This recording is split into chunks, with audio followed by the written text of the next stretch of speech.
So this is the tale of the Elder Witch, which happened not far from here, but did happen a long time ago. So there's this farmer, he's walking across his fields, and he looks over and he sees in the next field where his cows are, he sees an elder tree walking across the field, using its roots like legs, swinging its branches like arms, and its twig-like fingers holding an empty pail and a stool. And the farmer's absolutely amazed at this, and he watches as the elder tree goes up to his favourite cow, plunks the stool down on the ground, sits on it, puts the pail underneath the cow, begins milking it and milking it.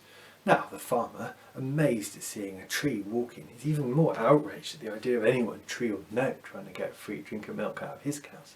So he shouts at the elder tree to be off. The elder tree ignores him, so the farmer goes on home. He gets out his shotgun, he fills it full of iron nails, because he knows iron works against the fairies, so he figures it must work against a magic walking tree.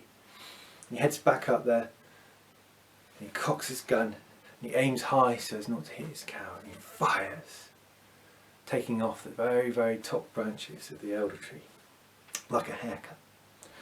Now the elder tree is enraged at this, losing all his twigs on the top of his head. So he gets up, waving his big branchy arms and letting out the kind of shrieking angry roar that only an elder tree that's had a haircut with a shotgun full of iron nails can. He starts to run at the farmer. And the farmer, he turns tail then, and he starts to run back across his fields, not looking behind him, but hearing the elder tree roaring and shouting and running up behind him.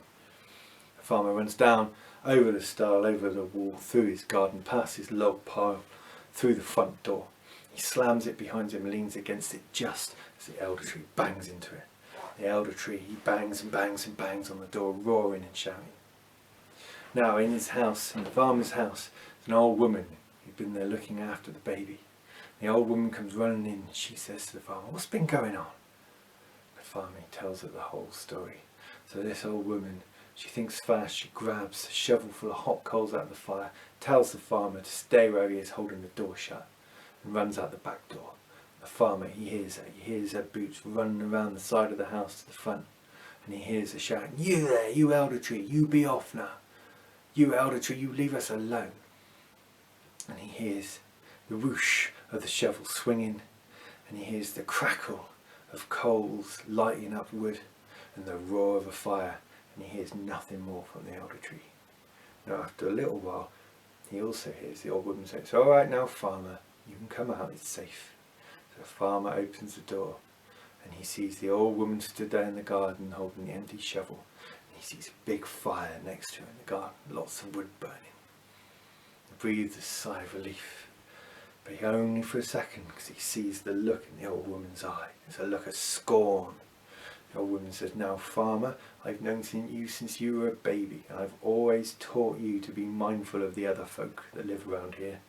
And I've taught you, like I taught your father and his father before him, to leave out milk as an offering to them, to the fairies, to the spirits of the trees, to all the other folk that live around here and share your lands with you. Now I reckon you ain't been leaving out your milk, have you? That's why there's an elder tree going after his own."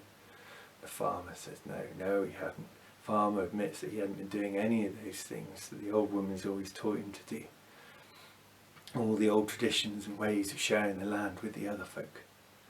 So the old lady makes him promise and swear that he will from then on, that he'll leave out the milk for the other folk, that he won't ever interfere with their business again, and that he'll share the land that he has with them. The old farmer, rather than face her scorn, he agrees to everything, and he agrees to always put out milk for them from now on. So with that, they go back inside. Later on that evening, after the baby's gone to sleep, the old woman leaves the house and she walks out past the burning wood pile that's now down to ash. She climbs over the stile and goes across the field, up through the forest, until eventually she comes to where an elder tree stands. And it's the same elder tree that formed before, now back in its original place, although missing quite a few branches and twigs and leaves from the top of its head. And she says, "Oh, elder tree, what are you doing?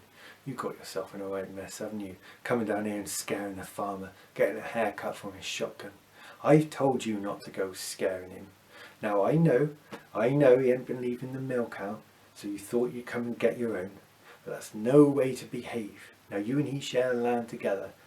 I've told him to put milk out for you and to leave you alone, and now I must tell you as well to leave him alone too. And the elder tree stops and thinks for a minute, and then he goes, thank you, I'll take your advice. Thank you, elder witch. And that's the story.